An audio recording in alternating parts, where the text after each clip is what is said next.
भाई आज मैं कॉलेज था और कॉलेज में कुछ ज़्यादा ही गंदा बिजी हो गया था। मतलब मैं घर आया हूँ 6 बजे और 6 बजे के बाद से एक आध घंटे का रेस्ट वेस्ट लेके खाना ना खा के 7 बजे बैठना शुरू हुआ मैं पढ़ने के लिए। और डीएसए के मैंने सिर्फ 3 क्वेश्चन किए हैं और तीनों काफ़ी अच्छे खासे लेवल के थे और तीनों प्रॉब्लम स्टैक की थी।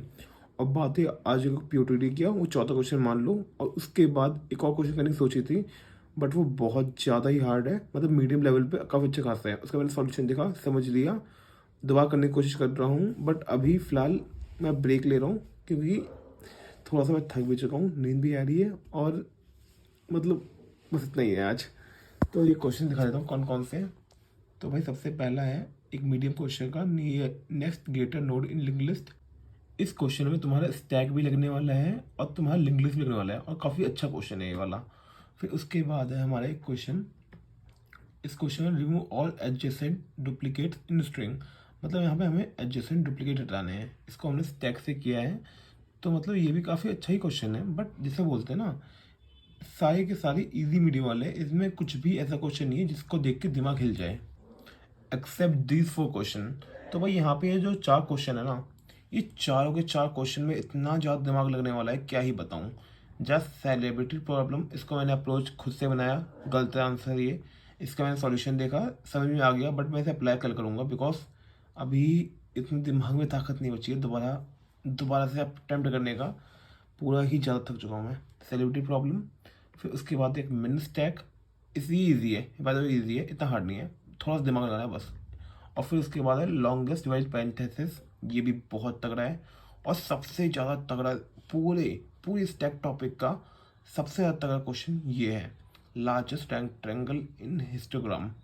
ये one of the toughest question है, इसको मैंने पिछले साल किया था बाय द वे, जब भैया का मैंने सुप्रीम बैच लिया था 29 मई 2023। तो भाई ये 4 क्वेश्चन मैं कल करने वाला हूँ और ऊपर से अगर टाइम मिला तो मैं 4 क्वेश्चन और भी आगे करूँगा बिकॉज ये क्वेश्चन है मेरे इस होमवर्क वाले के। और बात हुई मर्न की, मर्न में तो फिलहाल आज के दिन मैंने कुछ भी नहीं किया है, बी ऑनेस्ट कुछ भी नहीं किया है, मतलब कुछ भी नहीं किया है। तो भाई बस मर्न का समझ लो कल ही मैं करूँगा, अपनी पेस स्पीड पे पकड़ूंगा और कल मैं कॉलेज नहीं जाने वाला बिकॉज कॉलेज एक दिन जा रहा हूँ मैं, एक दिन नहीं जा रहा और मैनेज नहीं हो पा रहा सच में। और कॉलेज की स्टडी इतनी बकवास हो रही है, इतनी ज़्यादा बकवास हो रही है। कोई भी टॉपिक डीएसए को मतलब सब्जेक्ट बता देता हूँ कॉलेज में कौन कौन से सब्जेक्ट हैं। सेमेस्टर 2 ऑफ एमसीए, डीएस मतलब डेटा स्ट्रक्चर, फिर पाइथन, फिर FSD full stack development, digital marketing और object oriented software engineering. 5 subject बता दिए, पांचों ही मेन है। और बाय द वे इनमें से जो फ्यूचर में काम आने वाले हैं वो डीएस है एंड एफएसडी है, मतलब data structure full stack development. और जो डेटा स्ट्रक्चर की क्लास है, भाई माँ कसम बोल रहा हूँ पहली बार मैंने डेटा स्ट्रक्चर को देखा है as a theory subject. Theory theory theory, उस मैम ने मतलब बंदी, मतलब रेस्पेक्ट तो बिल्कुल नहीं है अभी फिलहाल, उस बंदी ने पूरे पेंट पे बता रखा है लिंक लिस्ट के बारे में। लिंक लिस्ट क्या होती है उसको पेंट पे कर रखा है। पेंट मतलब जो होता है ना माइक्रोसॉफ्ट में, वो टाइप करके उस ना ही कोड उसने रन किया ना ही कुछ। और उसके बाद एक और अलग स्टेप, मेरे कॉलेज में डीएसए हो रही है भाई सी लैंग्वेज से। भाई सी लैंग्वेज डीएसए, भाई आखिरी बार मैंने सी लैंग्वेज पढ़ी थी बीसीए के फर्स्ट ईयर में, और बीसीए करे हुए मेरे को 4 साल से ज़्यादा हो चुके, नहीं 4 साल हो गया, सिर्फ 4 साल हो चुके हैं। मतलब 4 साल पुरानी लैंग्वेज में जो मुझे खुद नहीं आती। और जीएफजी पे लीड कोड से, मतलब लीड कोड पे चलो होता है क्योंकि लीड कोड काफ़ी बड़ी साइट है, बट जीएफजी पे कोडिंग निंजास पे तो भाई सी लैंग्वेज एक्सेप्टेड नहीं होती है और ना ही मेजर कॉन्टेस्ट में होती है। तो मतलब अब मैं कॉलेज वालों के लिए सी लैंग्वेज दोबारा सीखूँ फिर डीएसएस में करूँ, ओ भाई। और एफ एस डी भाई कसम से बोल रहा हूँ इतना मतलब मैं एग्जांपल देता हूँ क्या हुआ था। ये शायद कल की या आज की क्लास की बात में, हमारी क्लास में एक असाइनमेंट था। तुम्हें असाइनमेंट क्या करना था, तुम्हें एक क्लास बनानी है और ऑब्जेक्ट बनाना है और तुम्हें 4 तरीकों से उस क्लास के ऑब्जेक्ट को कॉल करना है।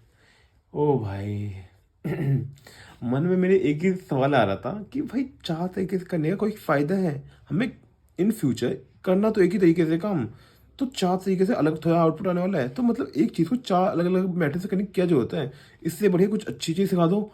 ना ही हमें कॉलेज में भी मैप हुआ है, ना ही एसिंक्रोनस नेचर ऑफ जावास्क्रिप्ट हुआ है, ना ही कोई उसका असिंक्रोनस का प्रोग्राम हुआ like fetch FS file structure, और ना ही set time out, set interval, और ना ही उन्होंने कोई वो बताया है हमें architecture of asynchronous in programming, architecture of asynchronous JavaScript, ना ही उसका हमें आर्किटेक्चर बताया है, ना ही कुछ। हम भाई कसम से बोल रहा हूँ, हद से बकवास कॉलेज की पढ़ाई होती है। और भाई डिजिटल मार्केटिंग, एमसीए में ये सब्जेक्ट आया ही क्यों है, मार्केटिंग। ओ भाई इतना कम है तो ईवीएस मतलब environmental studies, object of software engineering, भाई सारे सब्जेक्ट एकदम हद टट्टी है। एक भी सब्जेक्ट में करने में सच्ची बोल रहा हूँ दिल से मज़ा बिल्कुल नहीं आता एक भी सब्जेक्ट को। और बात है जो एफएसडी और डीएसए, ये दो मेन है, और ये दो मैं खुद से कर लूँगा, मुझे अपने आप पे इतना भरोसा है। हाँ इतना भरोसा तो है ही, मैं खुद से कर लूँगा। बट बात रही इनको करने के लिए काफ़ी ज़्यादा टाइम चाहिए, क्योंकि जिस अभी हालात में मैं हूँ, मैं डेली के कम से कम 4 क्वेश्चन कर रहा हूँ डीएसए के, और 2 घंटे दे रहा हूँ फुल स्टैक को। तो इसी स्पीड से मैं अभी फ़िलहाल हूँ। इसको करने के लिए भाई मुझे थोड़ा सा टाइम चाहिए। तो कल मैं नहीं जा रहा, अब मैं जाऊँगा द सैटरडे को, एक दिन जाना एक दिन नहीं जाना, ऐसा कर रहा हूँ फ़िलहाल के लिए। तो लेट्स सी।